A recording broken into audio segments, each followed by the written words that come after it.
नमस्कार प्यारे बच्चों, मीनाक्षी ई ट्यूटर में आपका स्वागत है। प्यारे बच्चों, आज का हमारा टॉपिक होगा अनुदेशनात्मक साधन। प्यारे बच्चों, आज जहां हम रह रहे हैं वो टेक्नोलॉजी का दौर है। हमारे चारों तरफ कंप्यूटर है, इंटरनेट है। जब भी हमारे मन में कोई दुविधा होती है तो हम इंटरनेट, गूगल बाबा की सहायता लेते हैं और अपनी प्रॉब्लम का सॉल्यूशन निकालते हैं।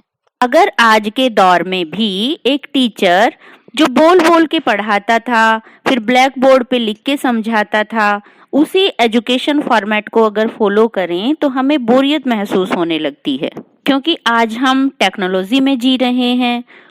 और आज अगर हम किसी भी कंसेप्ट को विजुलाइज नहीं कर पाते तो वो चीजें हमें समझ में नहीं आती, क्योंकि आज हम अपने चारों तरफ टेक्नोलॉजी को ऑब्जर्व करते हैं। हम कहें इस टेक्नोलॉजी ने आज के एजुकेशन सिस्टम को पूरी तरह से टेक्निकली कर दिया है।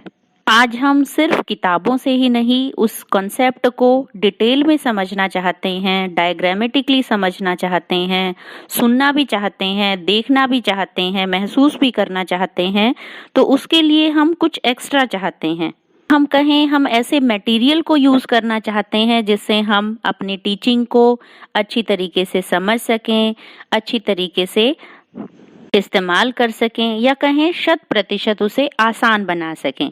तो आज के संदर्भ में ऐसी सामग्री जो हमारे शिक्षण को आसान बनाती है उसे हम कहते हैं शिक्षण सहायक सामग्री, सर्वदर्शी सामग्री या अनुदेशनात्मक साधन। अगर हम डायग्रामेटिकली समझना चाहें तो जो सहायक सामग्री है वो क्या होती हैं? ये ऐसा मटेरियल है जिससे हम अपने लर्निंग को क्या करते हैं, इनिशिएट करते हैं, स्टिमुलेट करते हैं, क्लैरिफाई करते हैं, कोलरेट करते हैं और लर्निंग प्रोसेस को स्मूथ करते हैं। प्यारे बच्चों, सर्वदर्शी सामग्री वह सामग्री है जिसमें हम डायरेक्ट और इनडायरेक्टली सीखते हैं। एक कहावत तो आपने जरूर सुनी ही होगी कि 100 बार सुनने से एक बार देखना बेहतर है।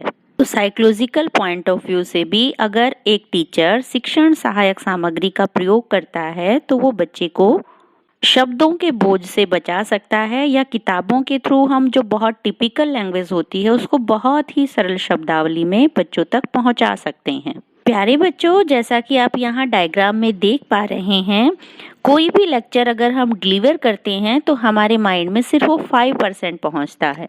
अगर हम रीडिंग करते हैं तो 10% हमारे पास पहुँचता है डाटा, और अगर हम ऑडियो विजुअल की सहायता लेते हैं तो 20% हम सीख सकते हैं।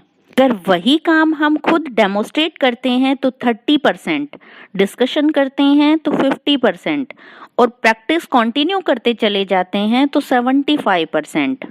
यहाँ इस तरीके को अगर हम ऑब्जर्व करें तो हम वेरिएशंस के थ्रू 90% तक सीख सकते हैं। और वो वेरिएशन कहाँ से आती है?